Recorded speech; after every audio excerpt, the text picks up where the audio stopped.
What is up? And welcome to a very special episode of Club Fantasy doing some mock drafts. It's not Mocking with the Stars. It's not Mock It Like It's Hot. It is a special episode for Star Wars Day. May the 4th be with you. I am Ryan Weisse, host of Mock It Like It's Hot. With me, as always, Austin Amendolia, my co-host on Mock It Like It's Hot, and the host of Mocking with the Stars, Jay. Jay, I'm going to kick it to you first. How you doing tonight?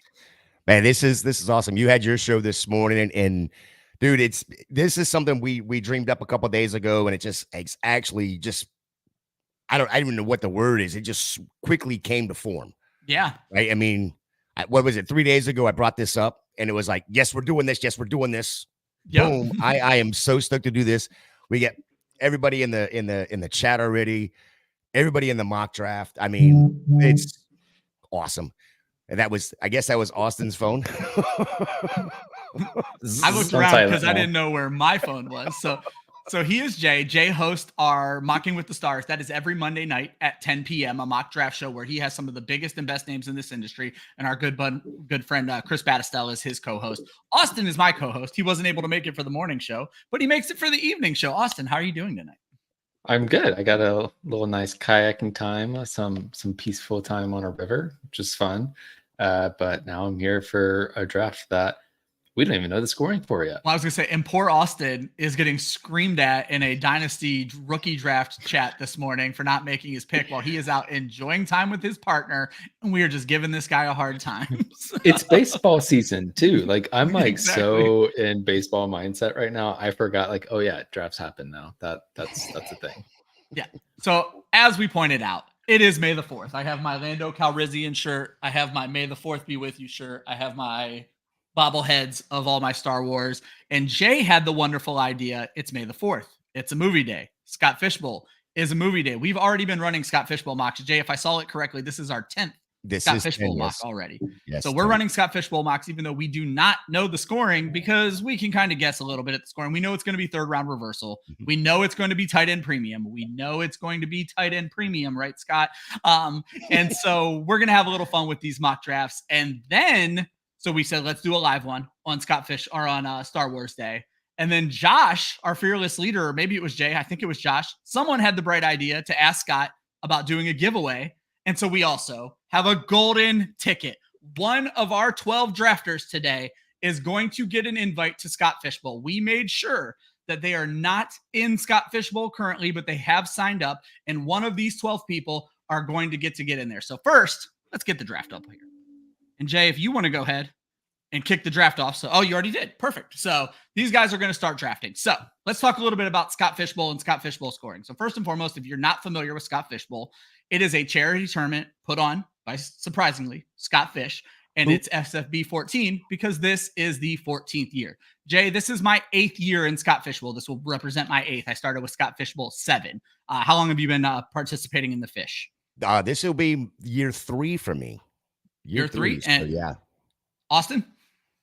So I've done it the past 2 years. I am behind on life right now, so I just signed up. Sorry, Scott. Okay.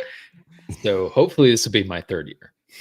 Austin should probably be in the Hopefuls chat, and we have some people from the Hopefuls chat in the chat over here, and we're going to talk to you guys about that in a few minutes. But let's talk a little bit about some other things we have going on tonight. So we talked about there is going to be a golden ticket. Someone in this draft is going to walk away with an invite to Scott Fishbowl. But we have also enabled Super Chat for this, and if you guys feel so kind, any Super Chat donations will go directly to Fantasy Cares. And so now we're going to talk a little bit about Fantasy Cares. Fantasy Cares is the organization, I don't want to say behind Scott Fishbowl, but it is partnered with Scott Fishbowl, and Fantasy Cares handles the donation wing. Scott Fishbowl is a free tournament to play in, and Scott's recommendation is however much you normally pay to join a fantasy league, pay that to join Scott Fishbowl. And just donate it to Fantasy Cares. And they are directly connected basically to Toys for Tots. They go to many cities and purchase the most insane carloads, truckloads, dump truckloads of toys and deliver it to Toys for Tots. And it's one of the best parts of the fantasy community, putting it simple. Jay, anything you can add to that I didn't so eloquently put it? Well, I mean, if you've never done Scott Fishbowl, it is absolutely a joy. The group chats, just the camaraderie in the community that Scott brings and that Fantasy Cares brings is just an absolute joy. Even if you suck at fantasy football, you enjoy this part of it because it is all about giving. It is all about caring. It's all about sharing. And it's the one thing that I can say too, that about Scott and what he's done and how I've started to run leagues, or every league I'm in now, we have a portion of it going to charity. And usually it is at least one of the buy-ins, that amount or more. And then we allow the winner to choose which charity that goes to. So he gets his choice of charity. So that is something that I started doing. And that is because of Scott Fish and what it's brought, what he's done in the community to me. I think that's such an awesome point, because that's something Scott has talked about a lot, Austin, is a lot of leagues are starting to donate like half of the winner's pot to charity. And a few years ago, I would start running contests on fantasy Twitter that weren't necessarily tied to Fantasy Cares, but I would always, instead of giving the person cash, which is just weird, I'd be like, I'll donate $50 to your charity. And so it's funny, I get so many emails now from random charities that were important to some person on Twitter that I donated to that still want more of my money, and I give it when I can. Austin, have you any of your leagues incorporated a charity aspect? I'm in a lot of the different charity ones that are out there, so I think it's also like cool to talk about the other similar like Scott Fish style tournaments that are out there, because like that were inspired by Scott Fishbowl. So the IDP guys, or the IDP show, one of those two, one of the IDP ones, they do the IDP Invitational every year. So for IDP Plus, it used to be IDP guys, they're IDP Plus now. They do that Invitational. So a nice little rebrand. Okay, I'm gonna have to rework that one in my brain. There's also the EFFC, which I don't remember what the acronym stands for, but it's a European fantasy football tournament essentially. So it's people from overseas, people from the States, they all play together. It's a similar charity style tournament. There's the Warrior Bowl, there's the Biscuit Bowl, there's like all of these out there. If you get on Twitter, you'll see them come through. What's nice about some of the smaller ones is they don't fill up as quickly as Scott Fishbowl does. And so if you want to participate in a similar charity style tournament, those are often an easier opportunity to do so because they are looking to fill up. Yeah, I think that's a great point to bring up. I play in one called the FFCC, which is hosted by our friends over at 5 Yard Fantasy. And they've tied it to actually I don't want to say, I guess it's a disease that one of their people is actually going through right now, and they've been able to tie it to that charity. Before we talk more about Scott Fishbowl, we have a special guest tonight. Yes, and that is Jason Snyder. We already had the hashtag Scott Fishbowl hopefuls earlier in the chat. Jason, Nice. welcome to Club Fantasy. I think this might be the first time you've graced our airwaves. How are you, sir? I believe it is. It's nice to see you guys. Yeah, nice to have you on the show. And Jason, a few years ago, or maybe it was last year, you started the Scott Fishbowl Hopefuls chat. And I think it's safe to say this thing has taken off like crazy and been completely embraced by the folks over at Scott Fishbowl. Can you talk to us a little bit about that? Sure. I think that's accurate. It's taken on a life. Not even I had a vision for it to take on. But basically last year, I got my first Scott Fishbowl invite to Scott Fishbowl 11. So I had been in for 2 years prior to last year's kind of ramp up, kind of the season that we're in right now. And I was kind of waiting on my invite like so many people are. And because of the numbers, it's just overwhelming interest now. You're talking 40,000 some people that have applied or registered. And, you're talking maybe 10% of those people are going to get that invite that everyone's coveting. And so I was seeing people like, I'm in my draft slot chat or I'm in my division chat and this is great. And I was thinking like, what could we do to give the people that don't have that opportunity right now a chance for some community? And also, at this time of the year, as you guys are seeing, you guys are engaging in it tonight. There's contests, there's giveaways. Scott gives, sprinkles those invites around for people to kind of give away. And I thought, how can we mobilize people and get people kind of engaged? Because really, that's one. Other than the charitable aspect, it's the community aspect of Scott Fishbowl. That's one of the cornerstones of the event. And I thought, that doesn't have to be reserved for people who are quote unquote on the inside.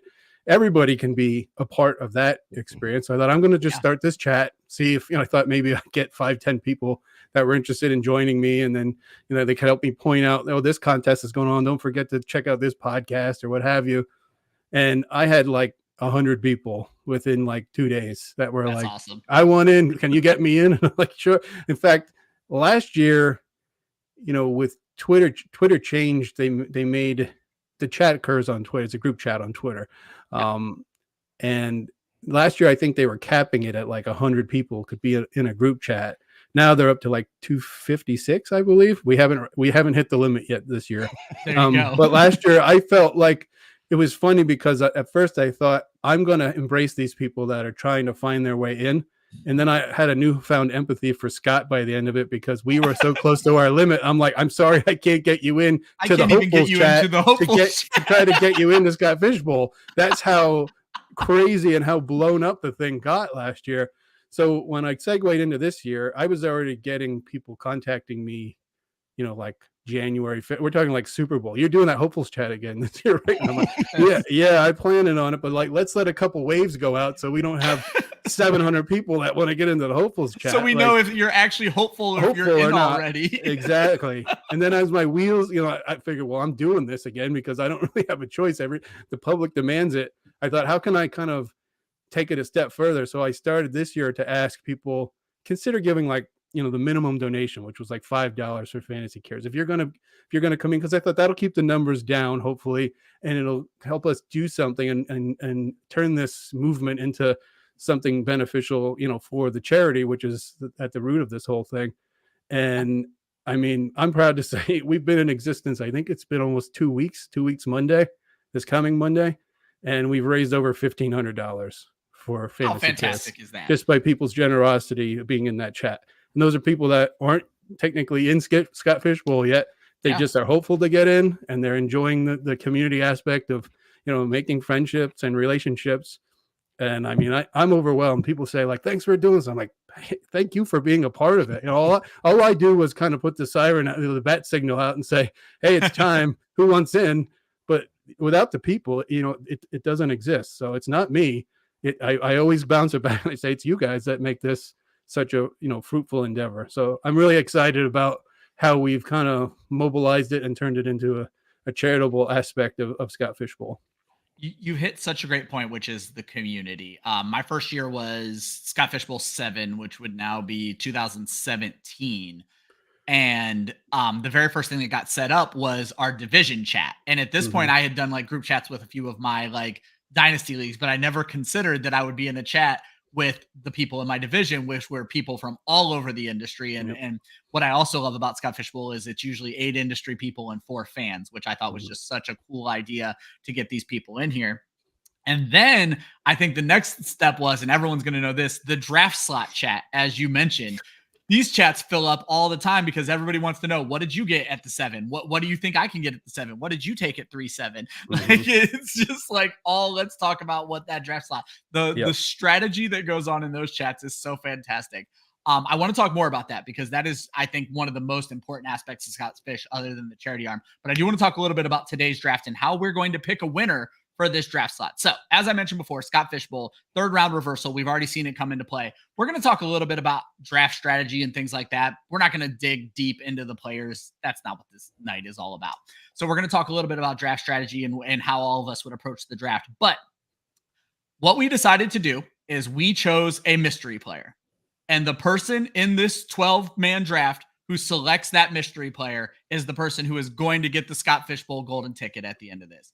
Jay knows the player. Jay has a picture of the player queued up for us to debut when that pick happens. So draft like normal. Draft a team that you think is going to win. This should be a player that's drafted. If it's not, we have a backup player. We'll get into that later. But that is how we're going to make our selection tonight. So you guys just draft, have fun. We'll talk a little bit more about the draft in just a bit. Now, I just want to bring up something real quick because I have the draft going on. I know it's you can't see it on the screen here, but I have the chat that's going on in the draft. Oh, love it. They're already donating more in the draft chat. There's comments in there about donations that they're sending out. So that is just, I just want to shout out the guys that are drafting because a lot of them are in the chat as well here. Appreciate you guys for doing that.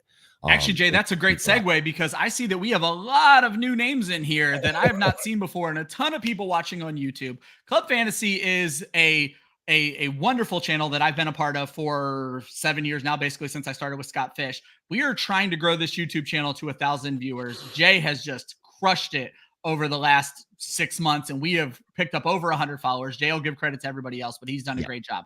However, Jay gave me an idea last night. Jay was pushing us to get over 900 followers. We pulled it off, and he donated $1 for every follower over 900 that we made. He made a donation to Fantasy Cares. Tonight, we started this chat with 926 followers. Every follower we pick up during today's show, I will also donate $1 to Fantasy Cares. So if you guys get us up over 1,000 on this show, which is our goal by September, I will be donating 75, 100, whatever you guys can get us to. So pitch it to your friends. How much of my wife's money do you want to see me spend tonight? So you guys go ahead and get that rocket. Jason, I know Jay said you were going to just do a little bit of time with us. You're as welcome for as long or as short as you want. But I want to make sure while you're here with us, I'm giving you the time to talk. So how long I know you started the Hopefuls chat. Have you had the luxury? Are you in Scott Fishbowl? Have you played at least 1 year? Wait. Jason, let me ask this question the right way. Oh, I'm sorry. Okay. Will you step back a little bit from the camera? And No, I will not. How you got into the Scott I Fishbowl? absolutely will not. I know where you're going with this. What Jay's alluding to is Fantasy Cares ran they're running many contests, but one of them was to replicate a dance from a famous movie scene. And I made a fool of myself on Twitter, and it got me my ticket. So Okay. I guess it was worthwhile. But thankfully I received my invite yesterday. I'm kind of glad, not personally, just because there was a mutiny afoot in the Hopefuls chat. People were like, if he doesn't get in, we're taking the Capitol. Like, people are like, they would go into these Fantasy Cares chats and tell Scott, like, Scott, you got to get in. And I'm like, guys, just pump the brakes. Like, I'm no more important than anybody else, but I'm kind of glad that I'm not the focal point anymore, and we can focus on the other people that are just as worthy as I am. There you go. Let's not storm the Capitol. No, they're like losing their minds in there. So I appreciate the support, though, no doubt. I do want to give a couple of highlights of some things that were mentioned in the chat. Equinox brought up, meeting people in the industry, and I want to talk a little bit about the live drafts as well. I know Jay and I have some experience with the live drafts, which is something that was just added recently. And we were talking about the other charity tournaments we play in.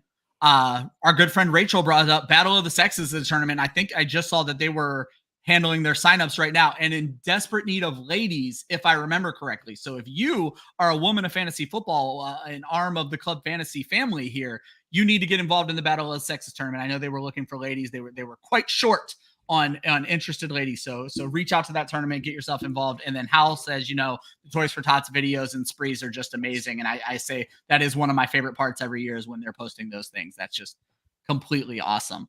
Austin, you, I know for a fact, did not do live last year, correct? No, they got to bring it to North Carolina. I was going to say, is there I don't think there's a North Carolina again this year, right? There's a Charlotte one. Oh, there's a Charlotte this year. Well, I'm closer now than I was before. I was in Durham. That was it's like 2 or 3 hours. Now I'm like an hour from Charlotte. So maybe this year we'll see. Hold on. Stop it. I'm 4 hours from Orlando, and I drive that every day, every year. I hate driving. I do too, but that's a great point. There's an airplane that goes there. Our good friend Zach Berger, who was a big part of the Orlando draft last year. He's running it this year as well. Actually got me into the New York City live draft last year. Scott, it's become a running joke between me and Josh Hudson, the founder of Club Fantasy, that I am always one of the last wave of invites. I don't know if it's because my last name starts with a W, but I don't take it for granted. I don't know if I'm going to get in. I've been in it for a lot of time, but I've offered to give my spot up for Scott to get someone who's never been in before. And he said, that's not how it works. I just keep adding more slots, which is why Scott Fishbowl used to be 64 people. And now it's like 6,400. So, and we'll talk a little bit more about the structure of Scott Fishbowl here in just a moment. But, I had mentioned, if there are still spots available in the New York City draft, I'll go to the live draft. But I haven't got in yet. And Zach made the right phone calls, and he's like, there's 2 spots left. Your invite is in your email right now. You need to go sign up. So I was able to sneak into the New York City live. One of the best experiences I've ever had. 4 drafts running, 2 drafts at a time, met people from the industry that I had never met before. Rachel, our good friend, was in the chat here. Yes, I met Bobby Cables at the New York City live draft, sat next to him pretty much the entire draft. Nicest man in the world, loudest man in the world, but he is such a great time. He drove that auction. One of my favorite people, Bobby Cables. But our good friend Rachel, this was a great story. I met a new friend of mine, Lewis Hall, at the Scott Fishbowl live draft, and he came up to me And I said, are you a writer or are you a fan? And he said, I'm a consumer.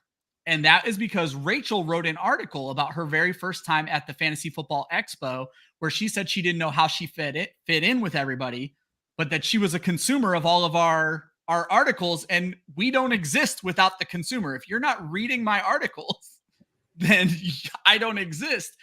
And he had no idea that I worked with Rachel. I edited that article and helped her get it out. He brought it up, and that article resonated with him. And then I meet this guy just serendipitously at this draft. So I thought like so many cool things there, and I had no idea.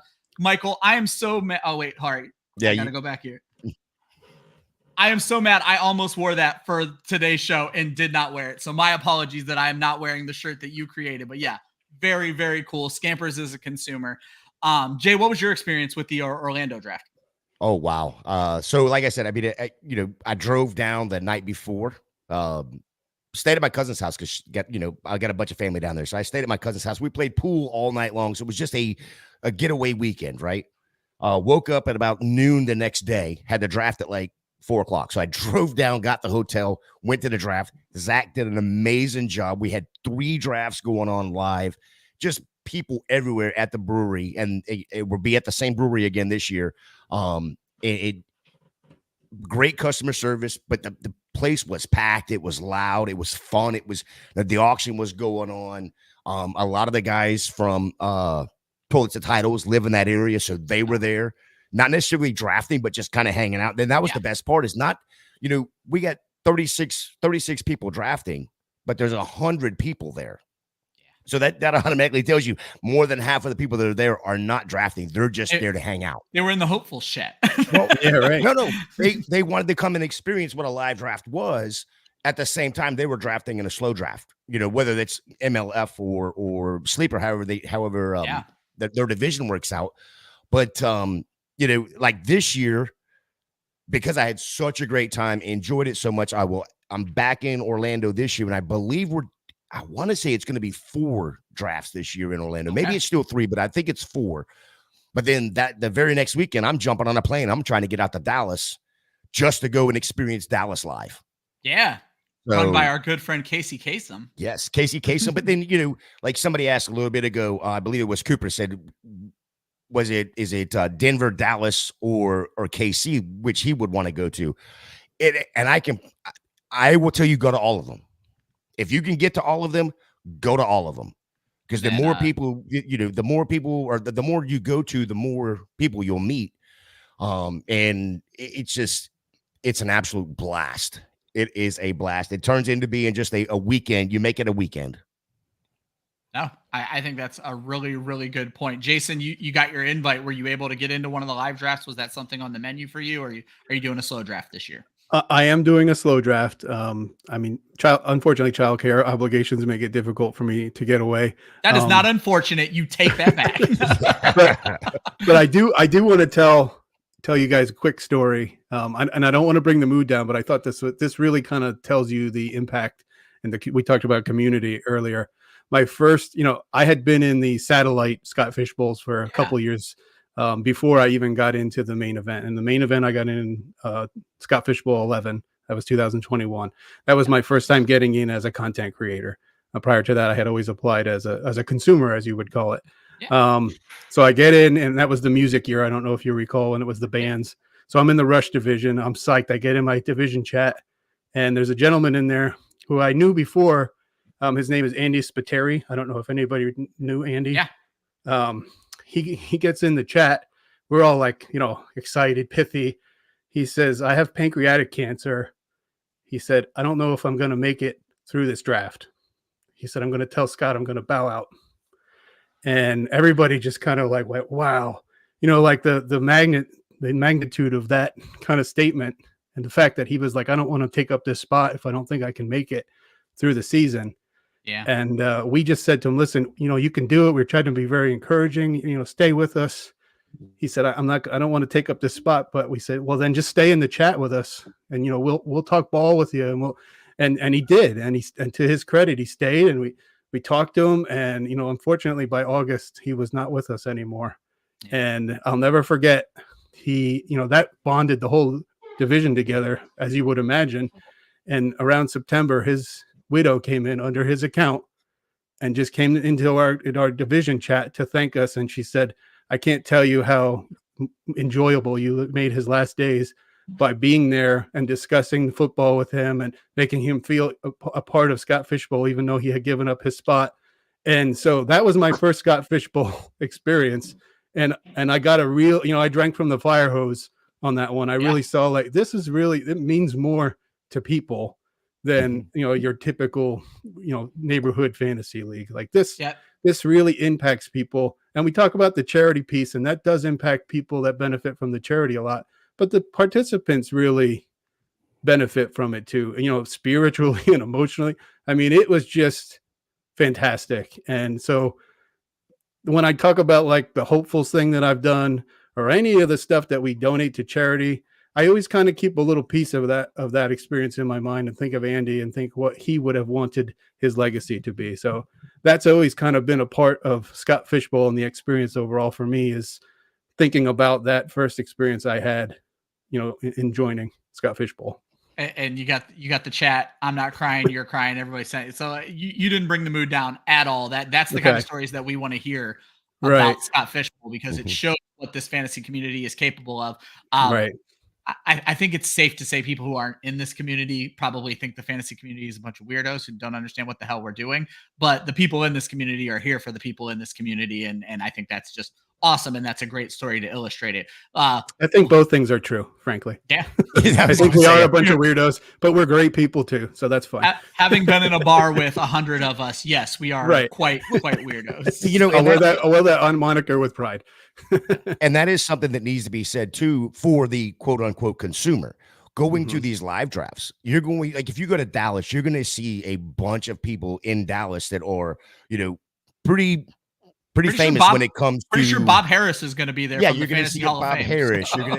But they're just normal people. And you walk up to them and you're going to have a normal conversation. Just like if you walked up to Jason or to Ryan or to Austin, it's just, they're just normal people.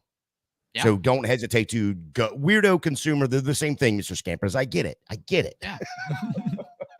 Scampers said he's just here to give us a hard time. All right, let's talk a little bit of draft and a little bit of draft strategy. Maybe not the players, but Austin, we haven't heard from you in a while. So Scott Fishbowl is a super flex draft, and he did a big swing last year, from 2 years ago into last year, where he was heavily penalizing turnovers to no negative scoring. So we're looking at this draft as a no negative scoring super flex.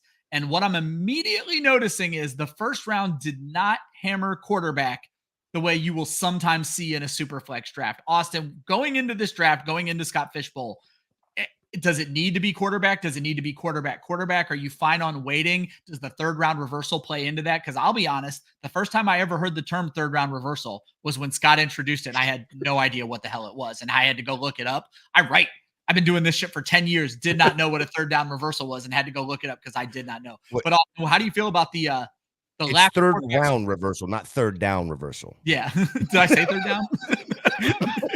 I wouldn't be surprised. But Austin, what is it? 6 quarterbacks in the first round out of 12 picks. How do we feel about that? Yeah, it's definitely a little surprising, especially if we're assuming no negative points. Like, I feel like you do want to have one of those top guys, particularly one of the nuances of Scott Fish is he'll do points for first downs, and he'll differentiate a passing first down from a rushing first down. And so getting those dual threat quarterbacks who are going to get a lot of first downs with their legs is actually even more important in this format. So getting that in the first round feels like a particular need. And even if we do go back to some negative points, you kind of still want those elite quarterbacks because you want to make sure you lock in a guy. Most often the negative scoring is going to be on interceptions and on incomplete passes. So you're still going to want to pay a little extra premium to make sure you get a quarterback that's going to protect the ball. Jason, a year ago, Travis Kelce was being talked about as a back end of the first round pick. 2 years ago, Travis Kelce was being talked as the first pick of the entire Scott Fishbowl because of the tight end premium scoring. This time, we don't see a tight end go until the third round, and 3 tight ends go. Are you a get tight end early, or do you load up on them at the end of the draft? It's funny that you asked that because I've done a couple mocks just since yesterday when I got my invite, just to kind of get a feel for where I would want to be in the draft slot. And I saw the same thing with the tight ends falling, and I kind of found it surprising. And I'm normally not an early tight end guy, but if this kind of data holds up, I feel like I'm going to be an early tight end guy this year. Particularly, I think what's interesting, you see it here with Diamond Mike there.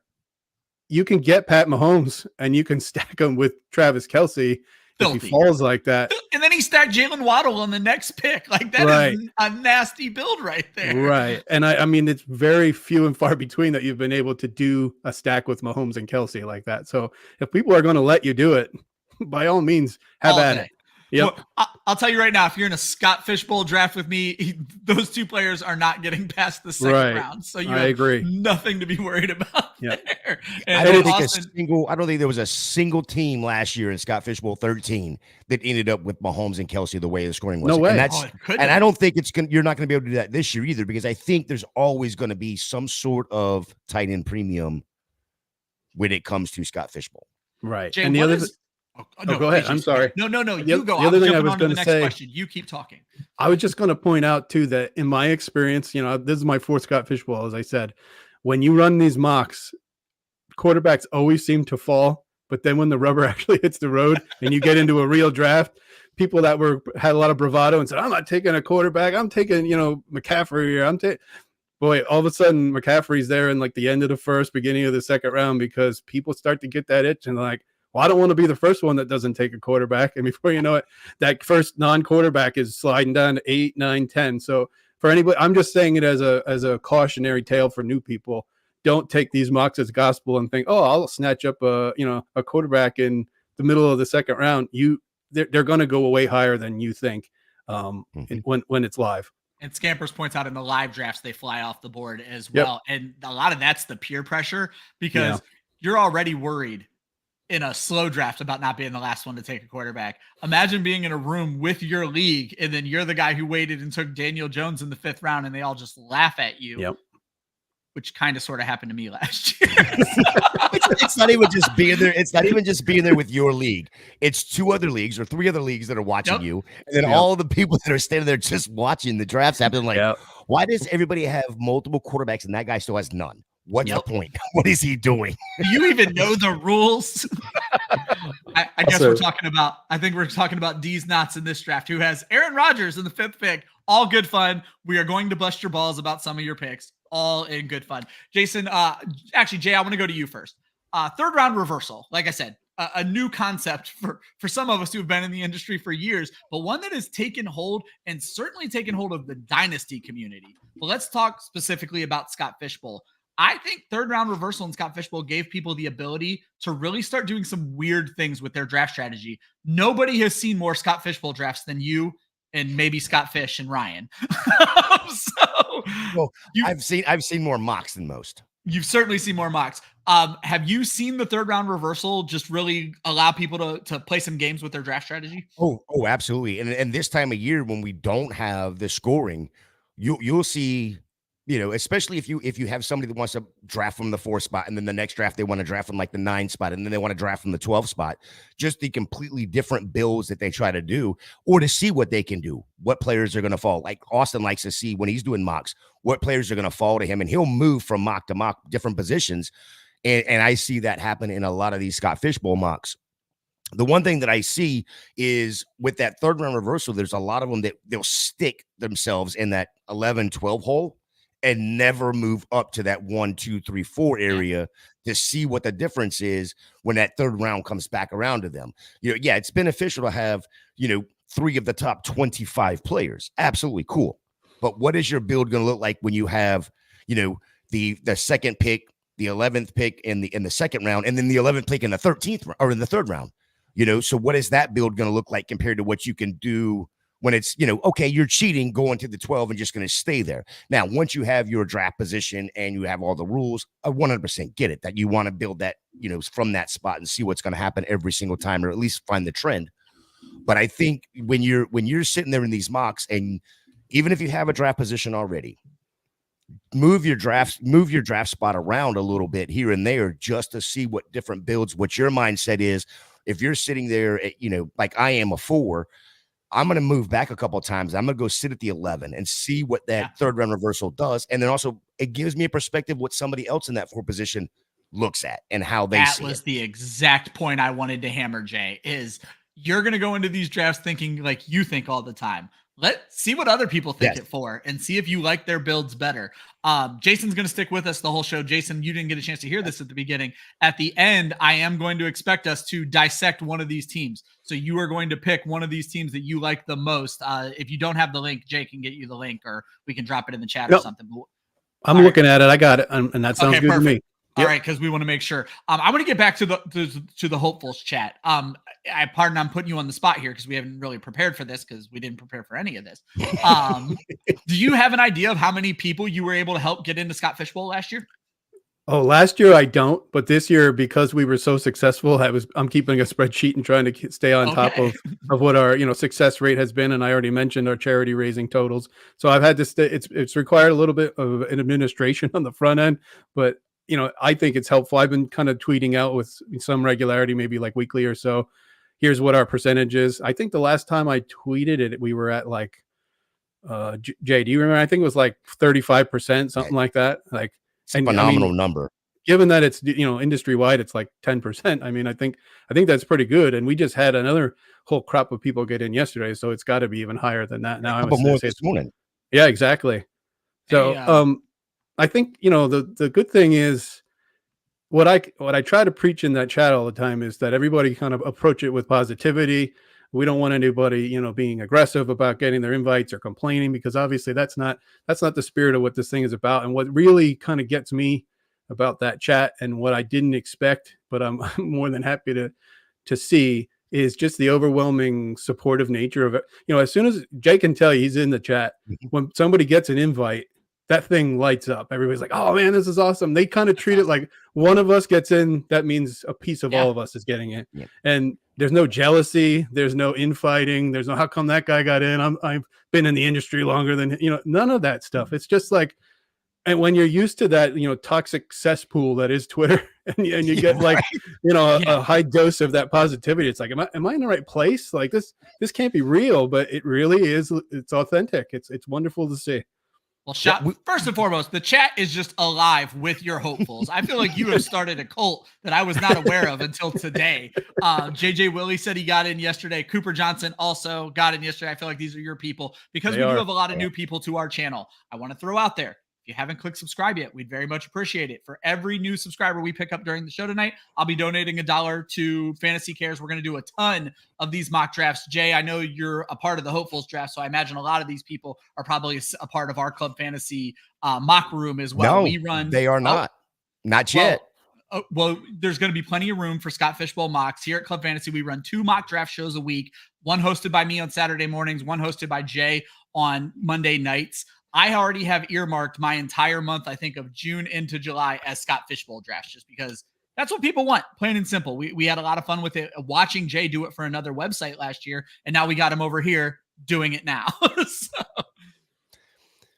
Yeah, it's going to be fun. I think I'm actually only going to do 1 or 2 this year. Okay. I'm going to do a bunch off a screen, but I was going to say, he means on live, screen. Folks. Yeah, live, I'm only going to do 1 or 2 because of the way our show is built. And the guests that we have come on. So I will probably be sliding into, the Mock It Like It's Hot shows a couple times. There you go. Yeah, I'm doing the whole month of June this year just because I saw how well they did last year, and I want viewers and I want new subs. And like I said, I'm willing to spend my wife's money to get us some more subs. So you guys need to go ahead and get signed up.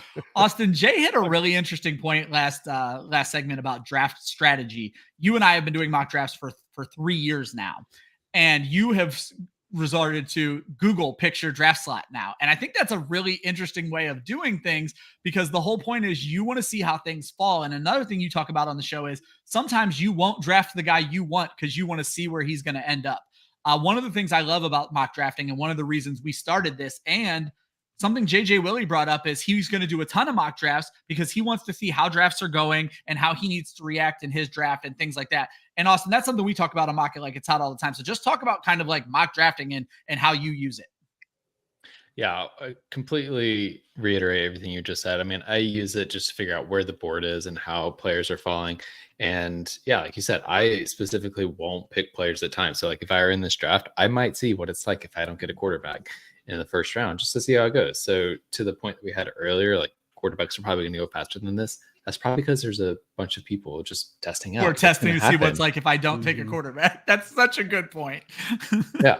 And so it makes it look funny. But no, it's good to get the reps in just so then when you're on the clock and you're actually doing it, you're not stressed about it. You're not gonna you're gonna have those reps of like, how do you pivot your strategy when something goes awry? Because it's gonna go awry. Like every year Scott Fishbowl, I'm like, oh, I'm about to get this player. He's two spots away. He gets snacked. It happens.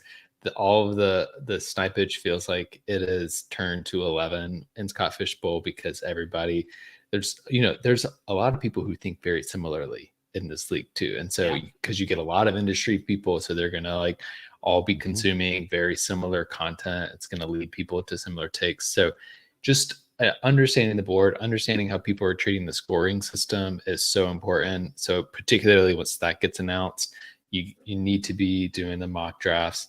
And yeah, to Mr. Scamper's point, smoke screens all day.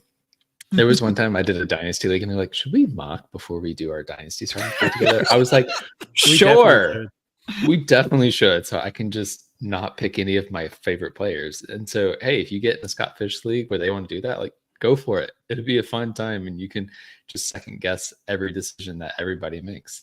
Well, let's second guess a decision right now. Jason, does Saquon Barkley belong in the second round of Scott Fishbowl, or what are we buying into here with work and grind going Lamar Jackson in the first round, Kyle Pitts in the third round, and making a Saquon sandwich there? How do we feel about that going ahead of Jahmyr Gibbs and some other big names there in the draft slot? Ahead of Jahmyr Gibbs, ahead of Jonathan Taylor, ahead of Travis Etienne. How do we feel about Saquon in the second? Well, it's funny because you're picking the wrong guy to ask that question. I'm a big Eagles fan, so no, I am so taking happy the Kool-Aid. you said that. So I was gonna say, is this an Eagles fan? Is this a giant? Is this a bitter Giants fan, or is this a smoke screen? I don't know. I have my Homer goggles on when I answer this question, so we'll talk about it then. Be prepared. But I do feel that that's a valid pick and a valid space for Barkley. I took him in the second yesterday when I was running a couple mocks. Actually, like the team that I ended up with too. And as a guy that I've taken Jonathan Taylor in the second and third rounds in the last 2 years and gotten burnt by it both times. So me too. I don't necessarily fault anybody for leapfrogging Barkley over Taylor. Now Gibbs, you could make the argument that should go higher, but I mean, if you feel that strongly about Barkley, which I can make the case for, I really think with the Kellen Moore addition at offensive coordinator in Philadelphia, he wants that. I'm plugged into Eagle circles, so he wants a steady 3-down back, because what the Eagles have done in the past is they run a lot of rotation. They got Kenny Gainwell and they got all these Boston Scott, all these kind of scrap backs that kind of eat up the carries, and the stat sheet is very horizontal when you look at it. It's hard for a one running back to succeed. And everything I've read says Kellen Moore wants to funnel the offense through Saquon, and that's why they went out and made him a priority in free agency.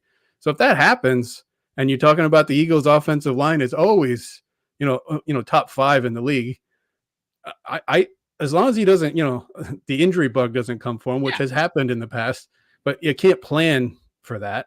I think he's back to being a premier asset or running back. I think what you're going to see with him is very similar to what you saw with McCaffrey when he went to San Francisco. He was a standout player in Carolina, but their offense was atrocious.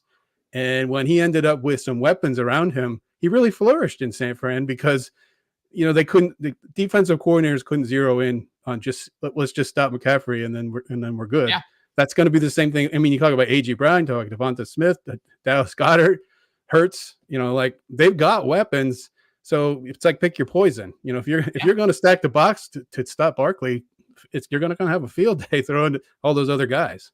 Yeah, Austin, I don't know the exact definition of chomping at the bit, but I feel like you've been doing it through that entire Saquon take. Am I misreading the situation here? Are you ready to talk? Yeah, you are accurately reading the situation. I don't have a take about Saquon or not, but I think that Saquon Barkley going in the second round of this mock brings up actually a really interesting conversation about the Scott Fish in general. So we talk about this when we talk. Scott Fish is a tournament, right? And so, oh, you love this stuff. you like, we're doing this for charity. Cool. You also kind of want to win. Like, we wouldn't be doing fantasy football if we didn't like winning. And to win a league with tens of thousands of people in it, you can't just do the same thing that everybody's doing. You can't just go off of ADP. And so in Scott Fish, you're going to see people just get their guys. They're going to say, screw ADP. I don't care. I believe in this player. I'm going for it. And this is what I feel like is happening here. Like, Kyle Pitts is not the tight end 3 by ADP right now in any format on any website. He's not touching it. But this drafter is saying, you know what? Lamar's going to have a big year. Barkley's going to have a big year. Pitts is going to have a big year. And if he hits on all 3 of those, or if they hit on all 3 of those, they can be high up in that tournament and Scott Fish, and it's gonna work out. And then they'll look like a genius. There you go. And you got agreement in the chat from Jay Willie. He says play to fucking win. And I think that's a really good point. It's about the charity. It's about the camaraderie, but it's also about, if you're that last person standing, my goodness, is that not going to be a fun little belt to wear the following year? Jay, you host the mock draft show. Is anything jumping out at you that you want to talk about? Yeah, I just want to reiterate what Austin was just saying there. Kyle Pitts is not tight end 3 in any format, except in my rankings, he's tight end 2. Just want to throw that out there for you. Where can you find those rankings, by the way? Right up in here. Because when I'm wrong, I can always change them and nobody knows. Locked away. They're locked up. Nobody gets to call me out. Because it's super flex, because of the premium that you're going to put on tight end, the thing that stands out of this, there is 0 tight ends that go until halfway through the 3rd round. That's quite surprising. And I think what people aren't going to expect this year is that there's still going to be a tight end premium. Yeah. And it may actually be a little bit bigger of a tight end premium than we've had. Yeah. I was going to say, Austin, we did a lot of talk about this, and Jay, you kind of alluded to the conversation we had on our mock draft show last week. Austin has been a proponent for years of, if you want to equalize your fantasy league, get rid of the tight end spot, make it a split wide receiver tight end spot, because then you're not giving one team Kelsey and everybody else has crap. That's not what we're going to talk about, because that's not Scott Fishbowl. But what we did talk about that show, Austin, is tight end premium, to make it worth it, can't be 0.5 extra or even 1 point extra. You need to give them a lot extra. And Scott Fishbowl does. I believe they get an extra point per touchdown. I believe they get a full extra point per first down, and then at least an extra point or half point per reception. So, Austin, talk about what that does in a league like Scott Fishbowl that runs a lot of flex spots. Yeah. So first off, that format is patent pending, just so everyone knows. Yeah. Like, no one can steal that, take that as their idea. No, jokes aside. I think it does, ramp up the possibility of people going that bully tight end route. Like, you get some people on the end here who are going to think, oh, Travis Kelce and Sam Laporta, they're going to be the top 2 tight ends this year. They'll just box out the tight end position and say, I'm going to take the 2 best ones, and everybody else is going to have a disadvantage inherently off the bat because I've taken 2 of the players that they could honestly be some of the highest scorers, period, because of the additional bonus that they're getting. Mm-hmm. So I think it really opens up that strategy. I'm sure if there's a lot of premium on the tight end this year, that Kelly Singh will come away with like 3 or 4 of her favorite tight ends because, she'll load up on them. She loves that bully tight end strategy. And I think a lot of people will go that route. I think it also means, like, you might have some people just punt the tight end position and say, you know what, whatever, I'm going to load up everywhere else. Like, people will zig while others are zagging. So it does really create a lot of different strategy opportunities, which is really what makes Scott Fish so interesting. Yeah. I think if you remember last year, with all the talk of the tight end premium stuff, there was that Kelsey going 1, Kelsey's going 1, Kelsey's going 1, right? And in all 3 of the actual drafts that were live in Orlando, Kelsey made it to at least 5. Yep. Because, and here, you pick your draft spot before the players are picked, or before the scoring comes out for the most part. And if you're picking one of those early draft spots, your thought is, I'm going to go get a premium or I'm going to go get a premium quarterback, period, the end. But then the scoring comes out, and then there's all the talk, and it's like, okay, but now we're overthinking it. Stick with your guns. Stay with your guns. The scoring, what Scott does with the scoring, it equals everybody. He tries to equal it out across the board the best you can. Even kickers, people. And that's something else we need to bring up too, Ryan, too, is you have some on sleepers, some on MFL, Absolutely. and it's two different, depending on kickers. Well, let me quickly explain. On MFL, if you're playing your tournament on MFL, kickers are allowed as a flex position. Correct. If you are playing on sleeper, that is not a capability yet, so you just have a single kicker spot. So I have played on MFL my whole life. I believe the live drafts are on sleeper this year, but last year I noticed very quickly that kickers were very, very, very viable in the flex position, Jason. So it was something that towards the end of my draft, I started, I don't want to say loading up on kickers, but I think I walked away with 3, which is sacrilege in fantasy football. But then more importantly, my waiver plays throughout the week were almost exclusively kickers if there weren't any of those big guys. So how do you feel about the premium being put on kickers, Jason? Partially, I think, due to our good friend Linda, who has been the proponent of kickers in the fantasy community forever.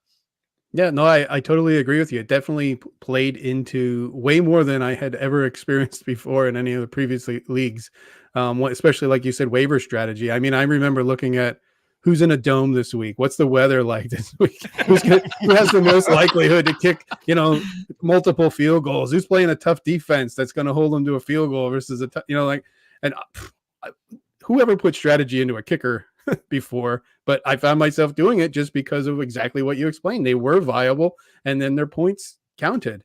Another thing I wanted to bring up, out of the discussion we were just having, is one thing that I've always found fascinating about Scott Fishbowl is because there's thousands of people and a lot of them are industry people, it dumps a lot of people that are redraft based in with a lot of people who are dynasty based. And so what you can kind of see in some of these drafts is the dynasty people tend to skew towards youthful players, whereas the redraft people will be skewed towards veteran players. And so you look at some of these builds, and I look at them and I think that'd be an amazing dynasty team, but I don't know how it's going to compete in 2024. And so I think you got to really check your mindset at the door because obviously I write for Dynasty Nerds, so I have a dynasty mindset. There's a strategy to go find out what everybody does before your draft kicks off. Right. Real quick for everyone, we are obviously still here and talking. I've kicked us off the screen so you guys can see the players that have been taken and pay more attention to the draft than our mugs. But no, please keep going, Jason, because that's such a good point. You mentioned you write with Dynasty Nerds. Yeah. What I was just going to say is I know I personally have a tendency to think with that type of mindset because I've been a dynasty player for a decade. And, that's my love. And that's my first and foremost attention when I play in leagues. So I'm not used to a redraft mindset. I really sometimes have to kind of like shock myself back. And like when you talk about a player like Travis Kelce, you go, he's towards the end. But really, his upside is probably as high in this coming season as it's ever been. And so to discount him because of his age, it probably doesn't make as much sense in this format as it would, elsewhere. Yeah, it's such a good point. And you'll have dynasty people who just don't want to touch Travis Kelce and don't realize what they can get out of it. Let's talk more about Travis Kelce, Austin, because you and I are going to spend the entire summer talking about Travis Kelce. And I think you had actually fallen off the stream when we touched on this earlier. But Kelce falls all the way to the 3rd. Austin, where are you taking Travis Kelce in tight end premium scoring, Scott Fishbowl? As soon as I can. I mean, maybe I'll get a quarterback first. Maybe I won't. We'll see. Honestly, I'll tell you what it depends on. It depends on where Kyler Murray ends up landing in ADP.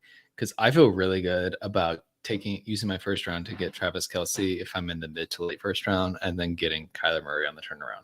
So in this draft, I'd be comfortable taking Kelce at the 105.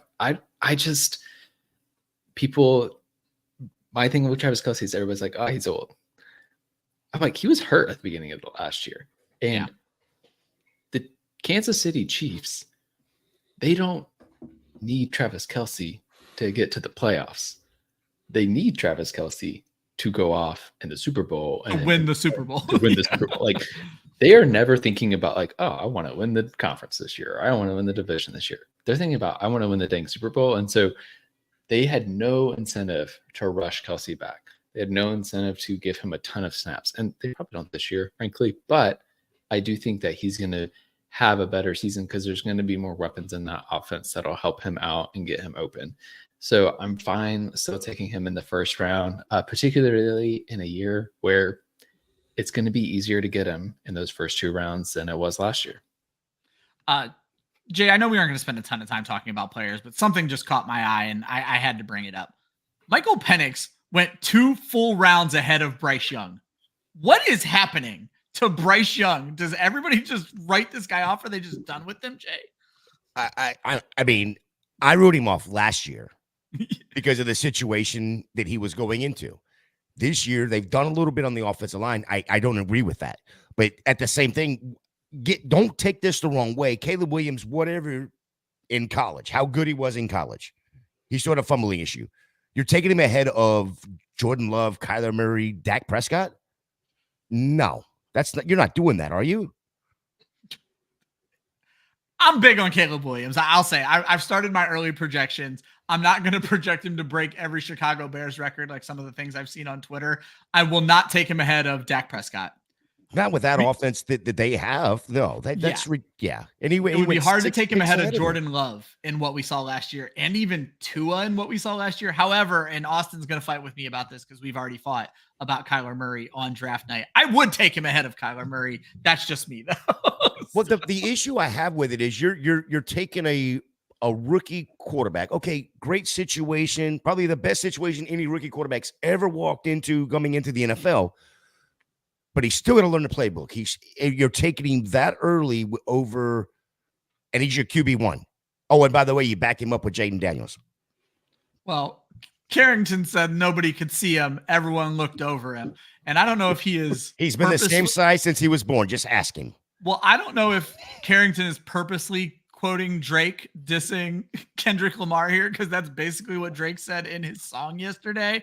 But now we're just making fun of all the short people, and I think it's an interesting way to go. But yeah, definitely the height issues, the slender issues. Austin, you cover the Carolina Panthers.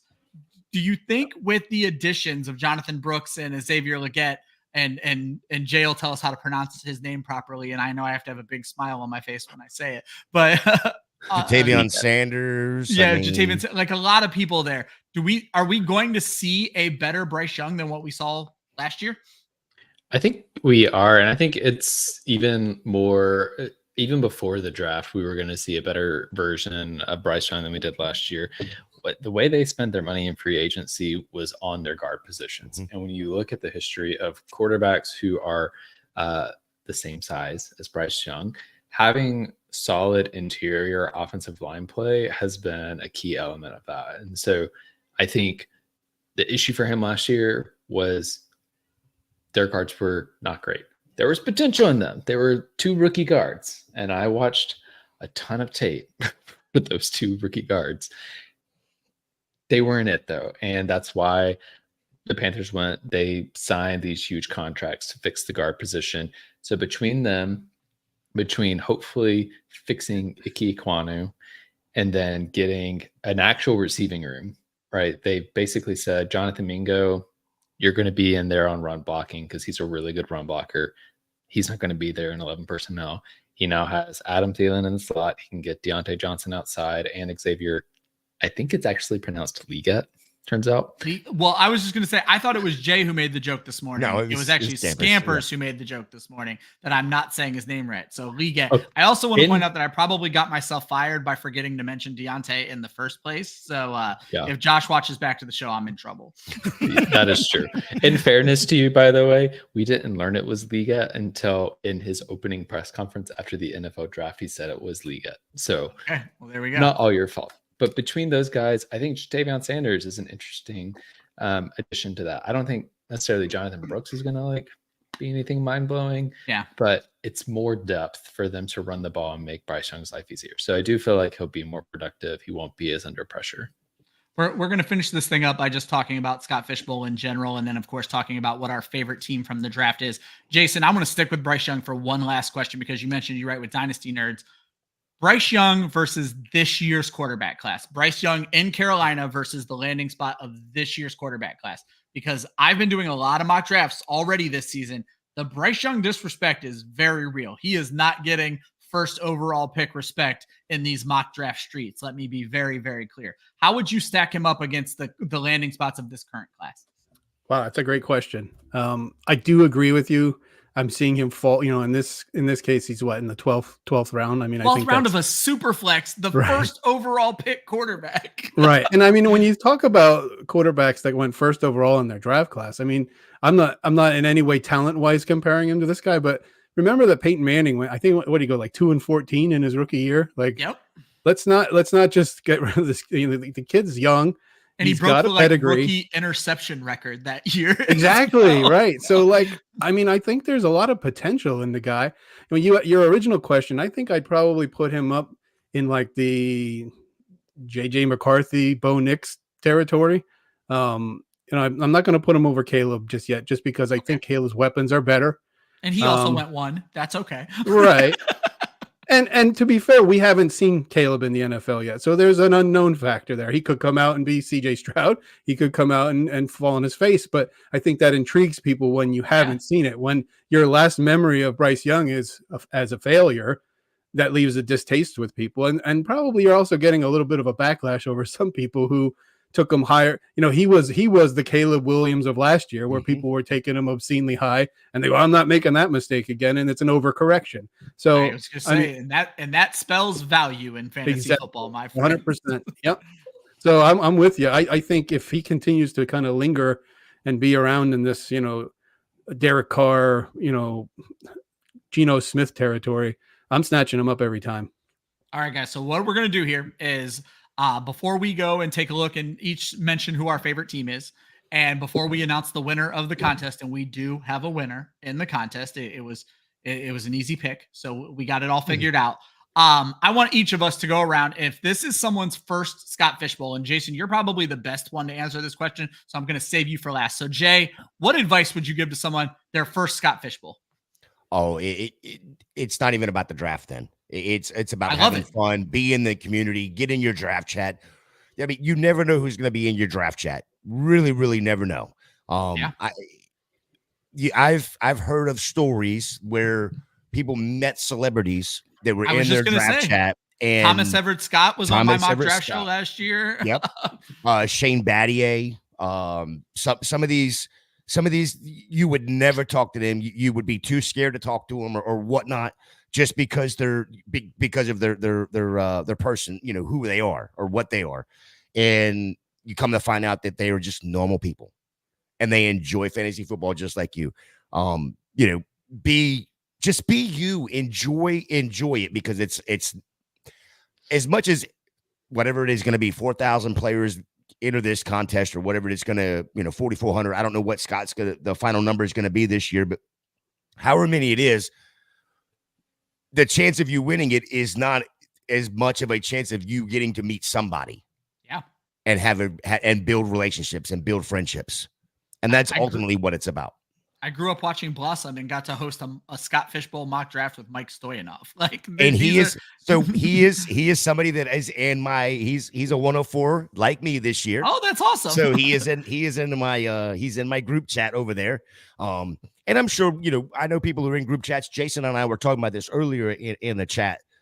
The group chats are, they're there right now. They're just not fired up. Oh, and I'm sure that's going to be happening very soon. So, it's about patience, being nice. I sit there, I got a couple guys in there that I talk to or whatnot, and try to have a little bit of conversation. Jason talks to himself in his chat, and then he answers himself, and he feels good about it. So. I love it. One quick reminder before we jump over to Austin and Jason's advice. We are getting ready to wrap up the show.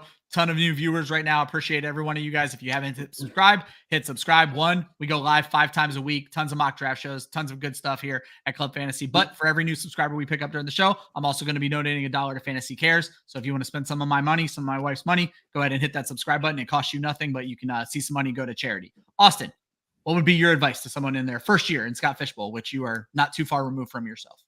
Yeah, not too far removed from myself. I'd say don't beat yourself up when it doesn't go the way you thought it was, because it is like, it's about having fun, everything that Jay just said.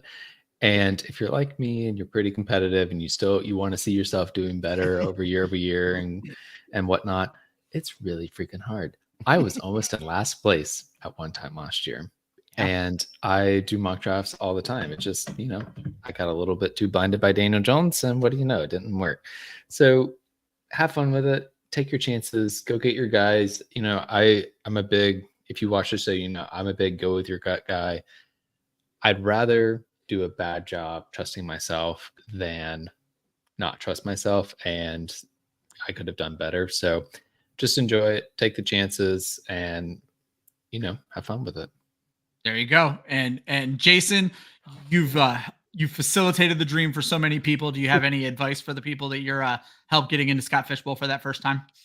I think you're gonna notice a consistent theme, I guess, from all of us in terms of advice. I just joined my division chat today, or actually created the division chat today because no one had done it. So I'm like, I know how to do this. This is muscle memory. I can make a division chat. So I created it, and we had a couple people that this is their first time in our chat, and they're like, "Hey guys, take it easy on us. We're nervous." And I say, guys, if you got your invite, you already won. Like, Don't worry about succeeding. Don't worry about what place you're in. Just embrace the whole thing. I mean, get your merch, get your AVI, do the whole thing, because frankly, even the people that are industry people, with 42,000 applicants and 4,000 people getting in, the numbers are stacked against you from the start. So you never know when you're going to be back in this thing. So when you got that ticket in your hand, like I said, you've already won. Just have fun. And I mean, meet as many people as you can. Just soak that experience in, because they're rare and it really is a good time. Just don't waste it, with being anxious or worried about your reputation or how you're going to establish yourself. It's not about that. It's just, it's about relationships. It's about charity. And it's about having a good time. So, if you do those 3 things, you're set. I'm going to combine what Austin said and what all you guys said and what Ben Nestor said. Take chances and have fun. And I'm just going to also say, draft the team you want to walk away with. Don't be afraid to get your guy. It's sometimes players fall to you. Sometimes they don't. If you walk away with your team and you bet on your guys and you win, you're going to feel so much better. If you bet on your guys and you lose, at least you had your guys on your team. So that would be my advice is take chances. I've worked with Austin for a long time, and he has hit this on best ball for so long and for DFS rather, you have to build a different team. And so think about that. Don't think about, man, everybody would take Patrick Mahomes in my situation. If you think CJ Stroud's going to pop, if you think, Bryce Young is going to pop, don't take him in the first round. Please do not take him in the first round. No, this is a tournament that is the epitome of, if you've got a guy, go get your guy. 100%. Don't worry about ADP. Don't worry about what people are going to think about. Oh, well, you made that pick. So you made that pick 2 rounds early. So what? Go get your guy. Yeah.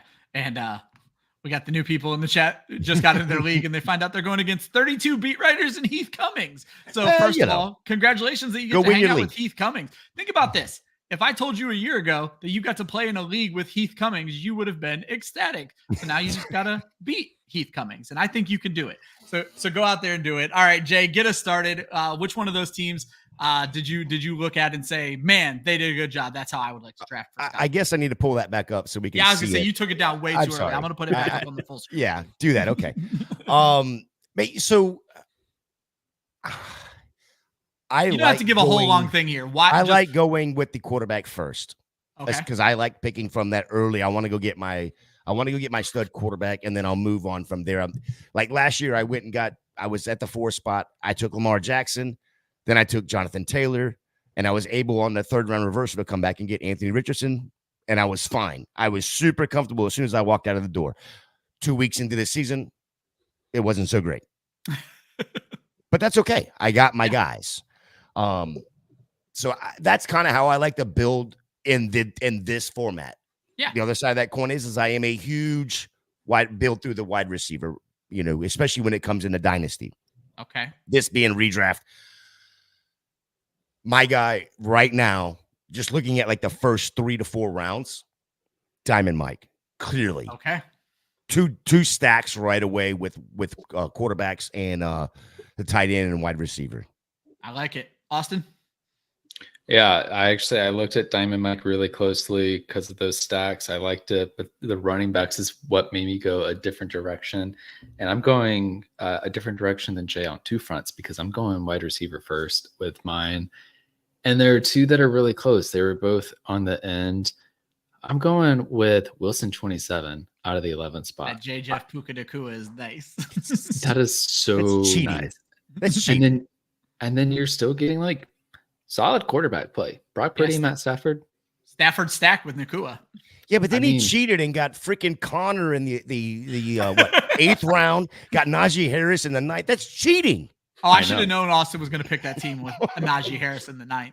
Okay. Well, there's that. And also, like, I'd like taking Cole Kmet in the 11th round. Like, that team is going to pass the ball more. And in tight end premium, like, he's going to have enough production that he's fine. So, like, I really like the way the team was built. And then some of the dart throws at the end, incredible. Mike Williams, like, how are you getting him in the 13th round? And then Keaton Mitchell, we saw him pop, and the Ravens can never keep a running back healthy. So getting him with the last pick there, I really liked that team from Wilson 27. Yeah, I like what he did with the 3rd round reversal there. He got his 2 stud wide receivers and then came back and was able to still get Brock Purdy. Yeah. So I agree with Austin. I like what he did there. And from there, it's just build on that. So there you go. Jason, one catch your eye? Well, first thing I want to give is a disclaimer that I know that we've got a lot of hopefuls in this draft. And so I want to make sure everybody knows I'm not showing any favoritism to anybody, that might be in our chat. But I have to go back and kind of echo what Jay said. The one that caught my eye was Diamond Mike at 104. Yeah. I kind of tipped my hand earlier in the broadcast here, but I talked about the stacks, the double stacks, Mahomes and Kelsey and Tua with Waddle. I mean, and then you add Debo and you get Kupp at ridiculous value way down low. I mean, my goodness. I didn't even notice that. He was in the top pantheon of wide receivers last year. And I know last year was an injury riddled kind of weird season for him and Puka broke out, but I mean, you get Cooper Kupp that low. What is that? The 7th, 8th round? That's the 8th round. That's filthy. And I know that the running backs may not be as strong, to Austin's point, and that's fair. But I have to think out of those 5, you're going to find 2 that you can start. And, you've got studs everywhere else in that lineup with Kelsey at your tight end spot and those 3 receivers. So yeah, give me that team. And anybody who knows me knows it would be hard for me not to pick Diamond Mike, Patrick Mahomes, Travis Kelsey, but I'm going to go one more pick over, which I assume the name is Geis Baby. Pretty awesome name. This one too. Yeah. CJ Stroud, Kyler Murray, Bryce Young, I think is beautiful in a super flex. You loaded up at wide receiver. Mike Evans is one of my favorite players. And you still got viable running backs who, again, dynasty managers are going to hate that you have Joe Mixon, Alvin Kamara, and Austin Eckler, but it's going to work really, really well in a redraft. But Jay, I think we could take the draft down now because the one thing I will say real quick, I didn't even notice this when I first looked at it, but basically sitting right now, he's sitting there with 4 number one receivers on their team. Yeah. It's not saying that's not a bad thing. It's not a bad thing when you've got four wide receiver or 4 team wide receiver ones. So I do like that. But Jay, I think we have one last announcement to make before we get out of here. And that is going to come down to, we had a golden ticket to give away and we had an earmarked special player and we even had a backup. And Jay, they both went to the same damn person. Carrington Hobbs, welcome to Scott Fishbowl 14, my friend. Congratulations. You took both. I'm interested to know, did you do it because you put together the Luke Skywalker theme, because we were thinking Luke Skywalker Musgrave and Kenneth Skywalker? So that is why we chose those 2 players. And guess what? You chose both of those players. So Carrington, someone's going to be in touch with you on how we're going to get you into Scott Fishbowl. But congratulations, my friend. You have made it into Scott Fishbowl 14, Carrington. Everybody, this has been an absolute blast. You can find Jay here at Club Fantasy. You can find Austin here at Club Fantasy. You can find me at Club Fantasy. But Jason Snyder, welcome to Club Fantasy, and tell everybody where they can find your work. You can find me at Dynasty Nerds, and I had such a good time. You can find me here anytime you'd like. I also. So. We'll be in touch because you absolutely crushed it. Guys, Great. We kept you for 75 minutes. Carrington, congratulations. I'm not even doing an outro. Hopefully you subscribed. I'll look and see what our subscriber count is and get a donation out there. We love you guys. Thank you for drafting with us. Thank you for joining us. Have a wonderful weekend, and we will see you at the next mock draft.